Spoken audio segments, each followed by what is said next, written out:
Ladies and gentlemen, welcome to the Hellraiser blog. If you like the blog, please hit the subscribe button. Love growing the Hellraiser boxing YouTube, Facebook, Twitter family.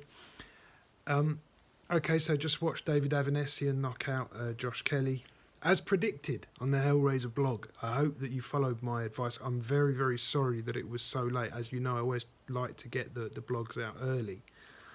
But I did bet on the fight.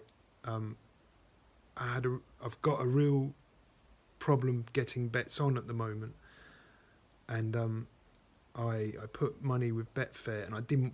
Obviously, when I put the money there, I'm waiting for people to bet on Josh Kelly, which a lot of people were betting on Josh Kelly. David Avanesyan's price drifted through the week, so that's why I was trying to leave it later and later and later. But I hope that you did catch the blog. I did actually put a blog out this morning saying, look, the blog will go out. I thought I'd have it sorted by 6:30, but then 6:30 came and my bets weren't matched, many of them. So I just left it as late as I could. But anyway, I hope that you caught the blog, and I hope that if you did have a bet, that you're happy with the result. And you'll keep watching the Hellraiser blogs. Hopefully there will be a bit more boxing in the coming months, because it's really got to me this year, no boxing. It's really I found it well, I just realised how much a big chunk of my life has been devoted to boxing, and to not have it is just heartbreaking. So I hope that it all picks up now. Look, today looked like the summer was back.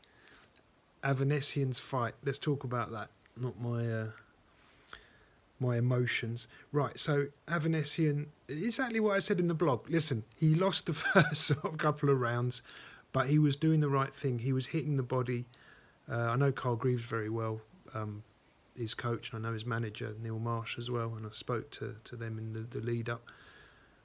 And I mean, basically we reiterated to each other almost identical thoughts, so I knew, right, they in my opinion, the plan that they have, it couldn't be better, and it worked like a dream for Avanesyan. He lost the first round for sure, but you know, my confidence that what was going to happen grew from the moment the bell rang, even though he lost at least the first couple of rounds, because he was doing the right things to force Josh Kelly to keep working and working and working and working. And Kelly's never, this is the thing, Kelly's never been at that level. He's never boxed against someone that puts that level of pressure.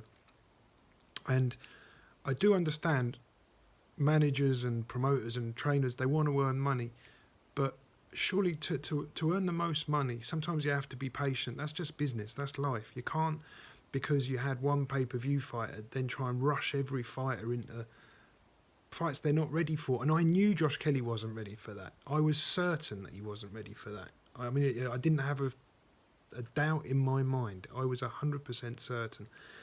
And yet he's gone in, and I feel a little bit sorry for him, because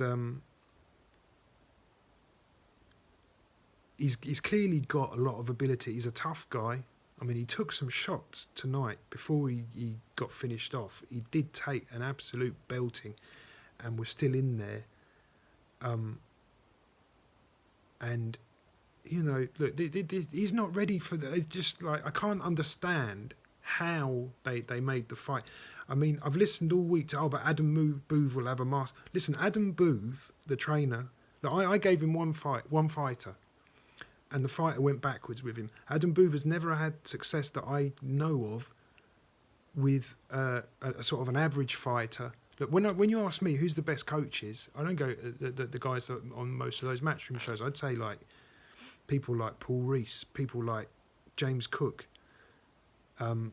These are guys that you give them a 5 out of 10 boxer, and over a period of 12 months they turn into an 8 out of 10 boxer. Not people that cherry pick the best of the best amateurs and turn them. I mean, Josh Kelly, I hope that he comes back, because he actually showed some quality tonight and some ability. Certainly, look, I didn't have a doubt about him having ability. If that was a 3-round fight, Josh Kelly would have won, but it wasn't.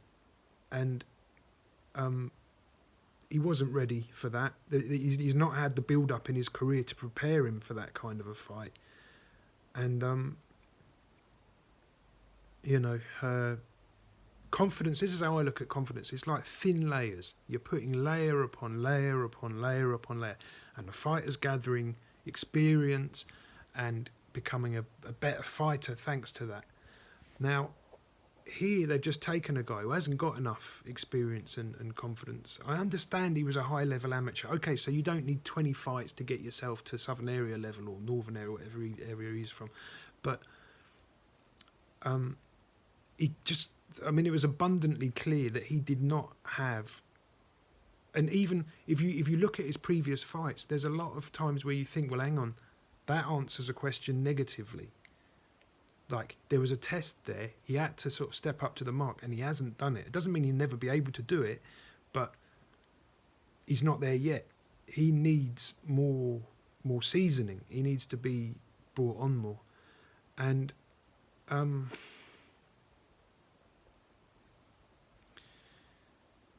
that's a devastating loss. And the thing is, confidence, you can build it. It takes years and years and years of being patient and just adding and adding and adding.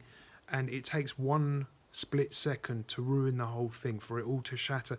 Because he's taken an absolute beating there. He's been destroyed. And I hope that I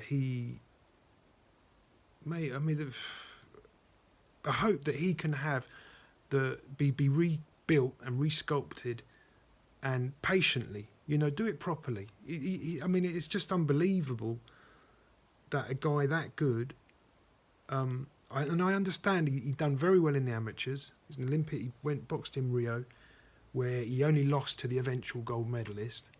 So if he hadn't boxed the gold medalist at that point, I think he had a good chance of getting a medal there. And that's probably,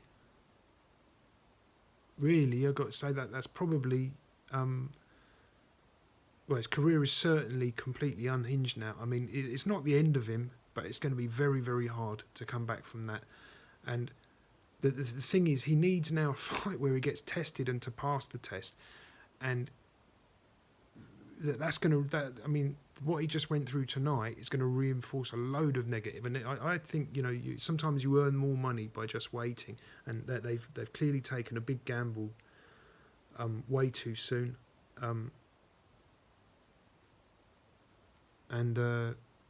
Look, Kelly actually answered some of the questions quite positively. You can see he's a very, very tough guy.